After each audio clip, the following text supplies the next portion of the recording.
TV ఏపీలో వర్గీకరణకు ఖండిస్తున్నామని Congress senior నేత మాజీ ఎంపీ చింతమోహన్ అన్నారు. 5,000 సంవత్సరాలుగా ఎస్సీలు పడ్డ కష్టాలు మిశ్రాకు తెలియవని చెప్పారు. పొరుగు రాష్ట్రాలైన తమిళనాడు, కేరళ వర్గీకరణకు వ్యతిరేకిస్తుంటే ఆంధ్రప్రదేశ్లో మాత్రం ముఖ్యమంత్రి చంద్రబాబు ఏకసభ్య కమిషన్ పేరుతో ఎస్సీ వర్గీకరణకి సిద్ధమయ్యారని ఆరోపించారు.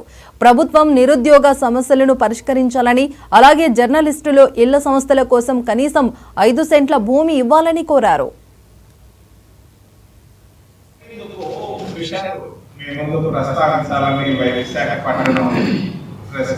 రావడం జరిగింది. మొదటిది ఎస్సీల వర్గీకరణ.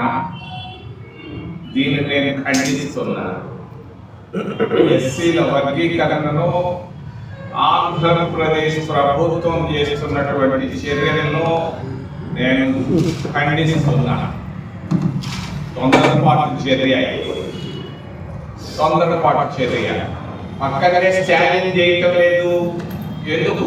ఇక్కడ తమిళనాడు పెద్ద రాష్ట్రం, తమిళనాడులో లేనటువంటి ఆలోచన ఇక్కడ ఎందుకు వచ్చింది అని నేను అడుగుతున్నాను. కేరళలో కూడా వాళ్ళకు కూడా జడ్జిమెంట్ కాపీ వచ్చింది. ఆ జడ్జిమెంట్ కాపీ పైన లెఫ్ట్ పార్టీస్ విజయంలో స్పందించలేదు, పుట్టలో పారేశారు. మరి ఇక్కడెందుకు చంద్రబాబు నాయుడు దీనిపైన కమిషన్ వేయడం, ఏకసభ్య కమిషన్? ఇది తప్పు. ఆ మిశ్రాకి ఏమీ తెలియదు.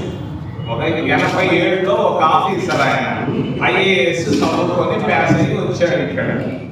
ఆయనకు అంటరాని తనం అంటే తెలియదు.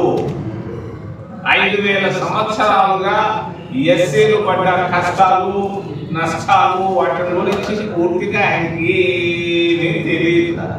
ముక్కు ముఖం తెలియనటువంటి విషయాన్ని తీసుకొచ్చి నువ్వు జిల్లా తిరగమనడం చంద్రబాబు. దీనివల్ల చాలా కష్టం వస్తుంది చంద్రబాబు నాయుడికి. నాకు తెలుసు 50 సంవత్సరాలుగా చంద్రబాబు నాయుడు ఆయన యూత్ కాంగ్రెస్ లో ఉన్న మరి సెన్సెస్, మరి ఈ గ్రామ సచివాలయాల్లో ఉండే పిల్లకాయలు చేసేది కాదు ఇది.